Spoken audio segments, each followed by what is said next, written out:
I'm going to ask you if you can open the show. Yeah, I'm struggling. I'll tell you what. For the first time this season, because I'm a Pittsburgher, I'm a fan of this team. I'm somebody that's followed them my whole life. Can I admit that I kind of feel sad for the state of the Steelers? Like, they still have a winning record. They still are in it. They just lost a game, but I feel down. Maybe it's the weather too. I don't know.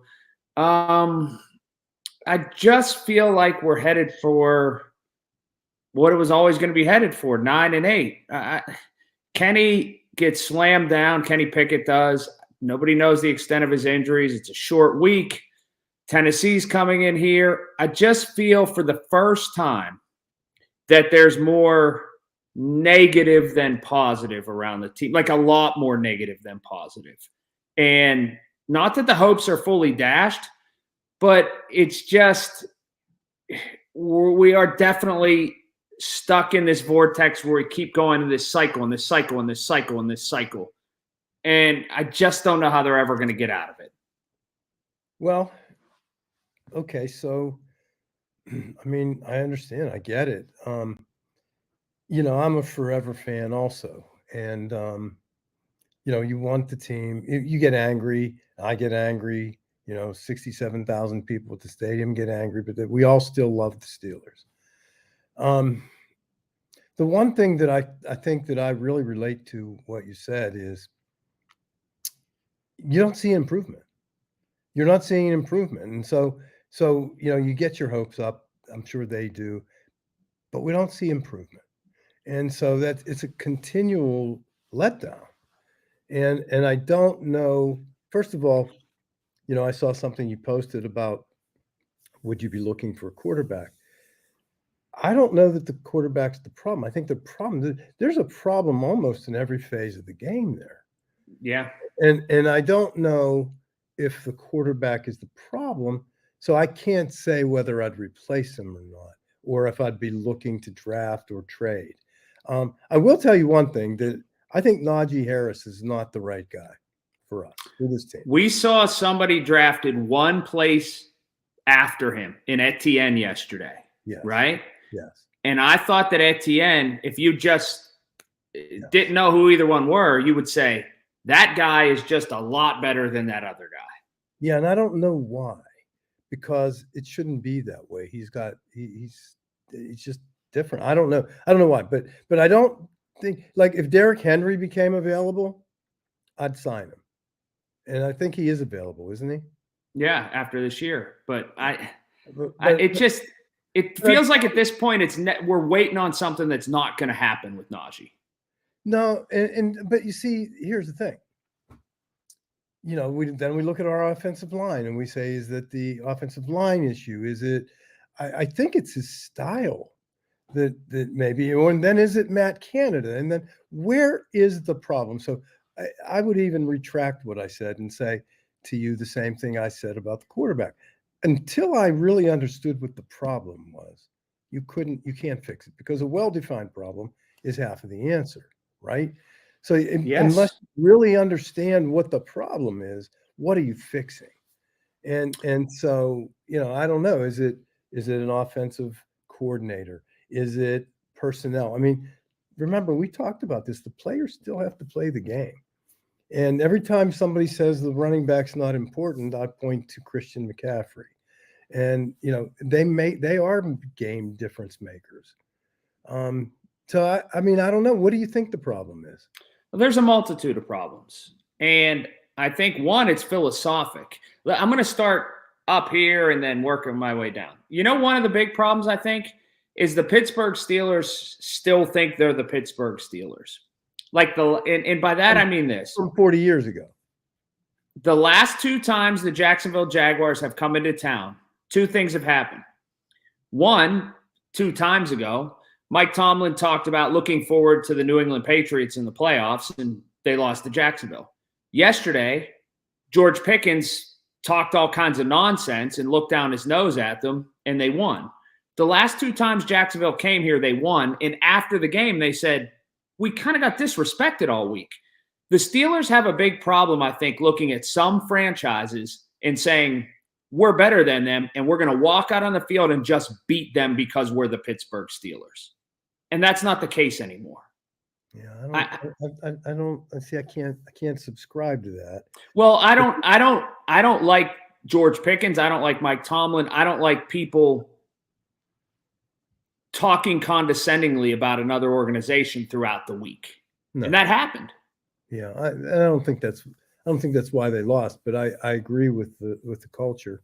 I don't like that either. And it's, even the crazy end zone celebrations, that's a whole different conversation. So that's when I start up here. Yeah. The next layer I come down to is, look, I know, I think the defense has played good enough, but I went and looked up the numbers. In 18 of the last 24 games, the Pittsburgh Steelers have scored 20 or fewer points. I don't care how you shape that up or what you do or who the players are. Yeah, that's not going to win football games. No, not in this NFL. It's just not. It's not going to win football games. But where are the problems? Where are the problems? Deontay Johnson hasn't had a freaking touchdown in a year and a half. What did he do? Did he slip on that play because the ball was thrown behind him so badly that he had to pivot and try to catch the ball? Did he run the wrong route? Did Kenny Pickett just miss the throw? So what is the problem? I don't know. I'll tell you what the problem is with that play. What? That the Steelers went all the way down the field, 75 yards or whatever. Yeah, 90 yards. They get to the 3-yard line on second down before that play. They ran a trick play to a tight end on a wet field. 100%. And the tight end was Hayward. Correct. They ran a trick play. They worked bread and butter, meat and potatoes for 90 yards, and then they decided to get fancy. So, see, now we're getting and zeroing in a little bit on what I think the real problem is. But, and I still believe that I would have to replace Matt Canada. I just have to. Sometimes change just for change's sake is needed because everybody's looking for something. I heard the Deontay Johnson interview, and they're looking for a reason. Nobody understands it. Mitch Trubisky, doesn't understand it, trying to make a play. Where is the problem? That's my question. Where is the problem? Maybe I know what you're going to say. No, we are all going crazy here in Western Pennsylvania looking for the problem. Yeah. The league doesn't see this as the problem. The league sees it as parity. The Steelers are just in the middle. They've been really good for a long time, or at least good for a long time. And this is exactly what the league wants. But they haven't been good for a long time. They have not been good for a long time. They've been good in the regular season. 40 years ago, they were good for a long time. They haven't been. They haven't produced. And as far as parity to me means equality, and they're not equal. Okay, so there is no parity. And then even if you try to create parity, players stand out, and we're not having any standout plays.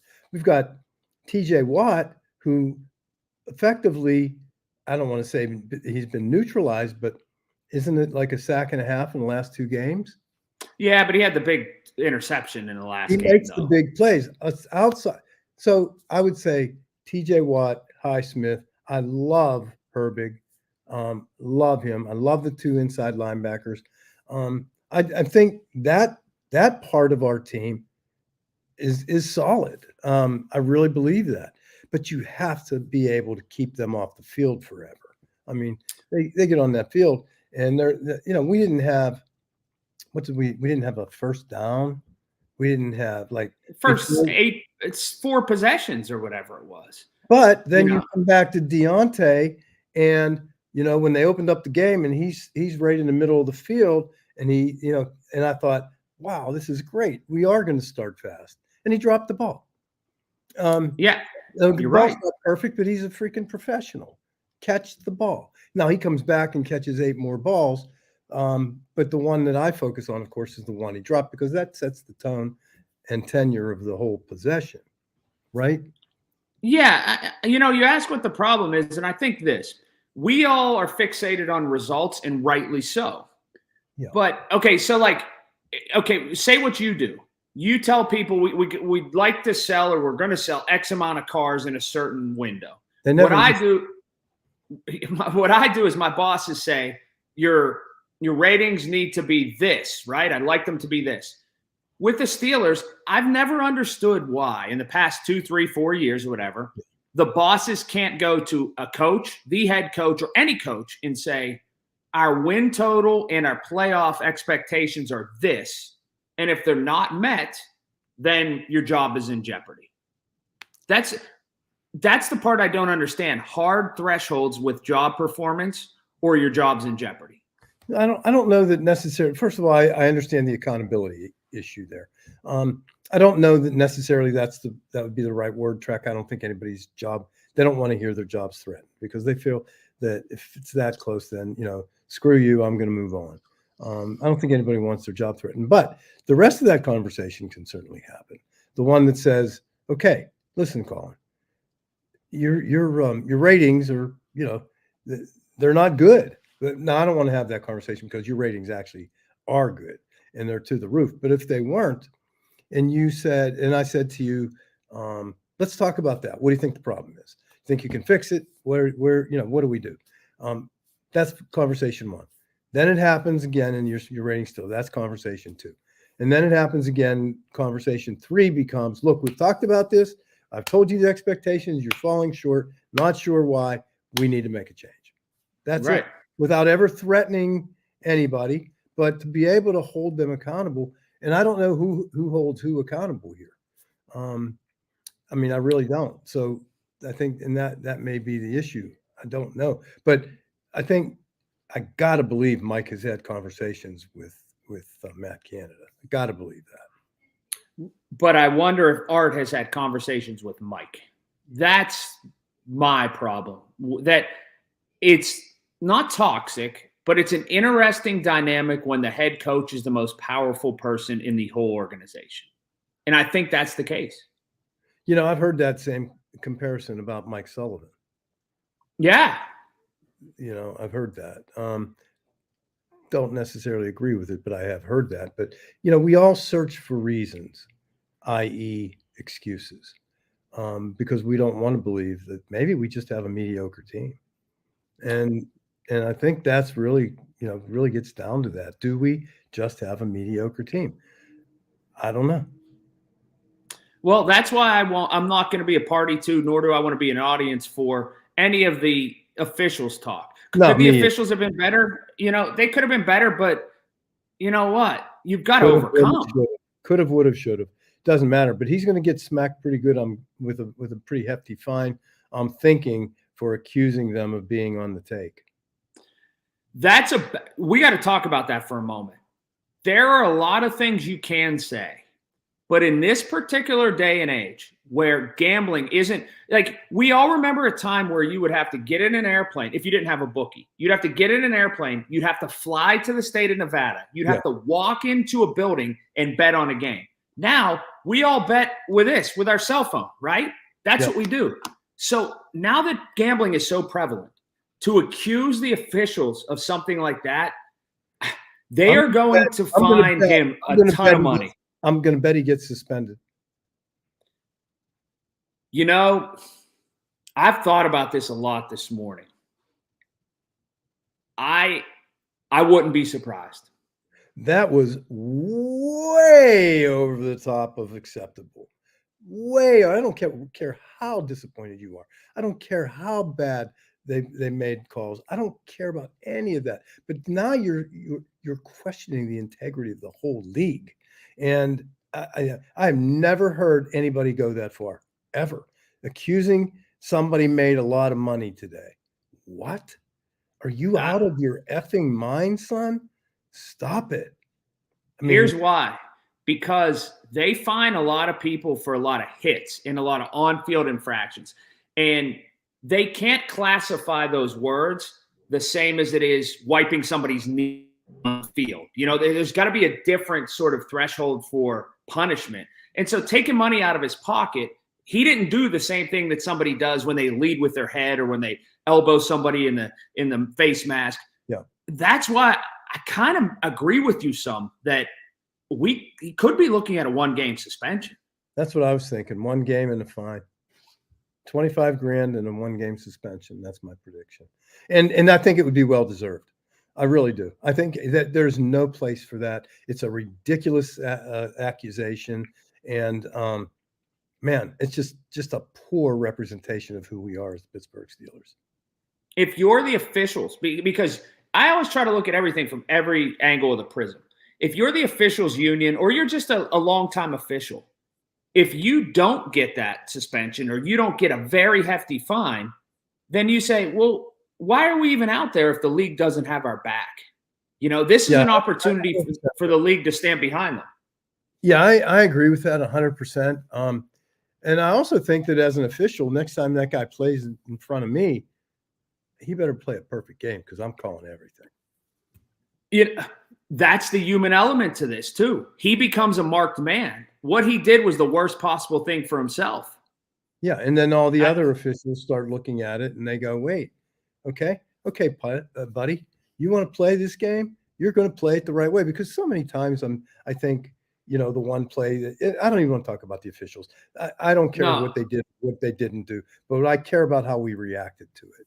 And does a short week scare you? Does a short week scare you with short? It scares the heck out of me. The Titans don't scare me, but playing on Thursday scares me.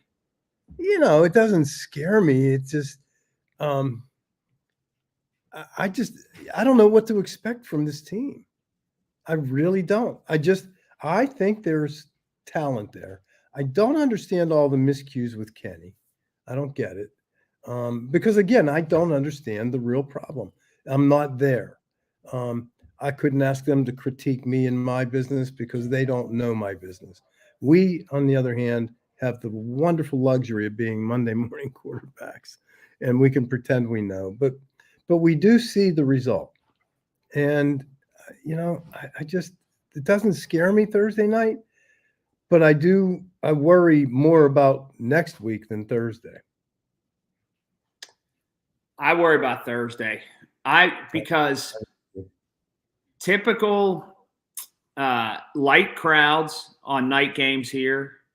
It is midweek. People start to feel angst. They start to feel almost apathy now for this team.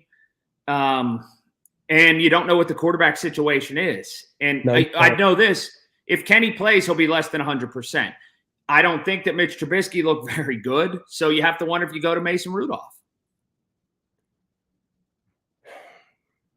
I know. I don't know. It just seems like there's so many questions on this team that shouldn't be questions right now. We should have a solid direction. Well, if Kenny couldn't play, who would you start if Kenny can't play? Well, I like Mitch Trubisky, but I tell you that I do like the way Mason Rudolph throws the long ball. I really do. And with a guy like George Pickens, he may be the best choice. But I do like Mitch Trubisky. He's mobile. It gives you the mobility piece. He made a bad choice. He's trying to force the ball. I mean, that wouldn't stop me from playing him. I've never been this frustrated or lost for words. I never have been. I don't know the answer because there's a ton of questions. There's not one identifiable thing. The only answer to this, there's only one answer, and that's to start winning. You're right. There's nothing else. The rest of it, officials, injury, none of it matters. Win the game. If you can't win the game, nothing to talk about. I don't know. I'm just miserable. I'm miserable about this team. My mood goes as they go, and so it's down. I know. So would you be looking for a quarterback? It's Kenny's second year. Next year will be his third. So in that third year is when you start to negotiate because he's a first-year guy, that fifth-year option. Next year, though, is a really good quarterback year in the draft.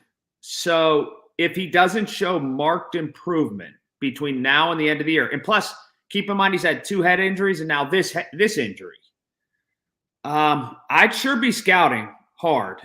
Do you like Sam Hartman? No.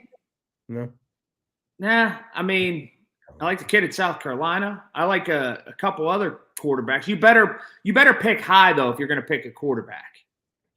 What about Fields if the Bears are looking to get rid of him? I mean, I like him. I do like him. I think he could do well in our structure. There is one thing though. If you do bring in a quarterback, you need to bring in and sweep out the offensive staff. You need to Yeah. have everybody come in as a package, Well, new and different. that would be the place and way to do that. Look at, I mean, I don't know. Look at Pitt. That's you talk about Pitt. Um, it's horrible. I mean, Pat. We should have Pat on the show and ask him about. Oh, We should ask him about that comment. What do you think of that? I think that it's a tough sell to ever say anything negative about the players, even though in a roundabout way, he came around to blaming himself. He did, but he said basically he lost some good people and obviously didn't replace them with good people.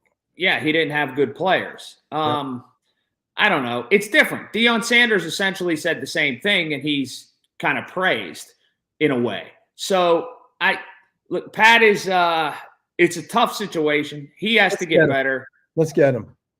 Let's get him on here. We're going to ask him a question. I want to ask him. All right. Okay. All right. Let's try for next week. Can we be done, please? So this week is Tennessee. Who do you like? The Steelers in a terrible, ugly game, 16-12. No chance. Is Derrick Henry on the Titans? Yeah. Okay. So trade for Derrick Henry. Now, when's the trade deadline? Tomorrow? Tuesday? Oh, yeah, you're right. It's coming up. No, it got changed. Yeah, it's coming up. Would you trade for him? I'd take him.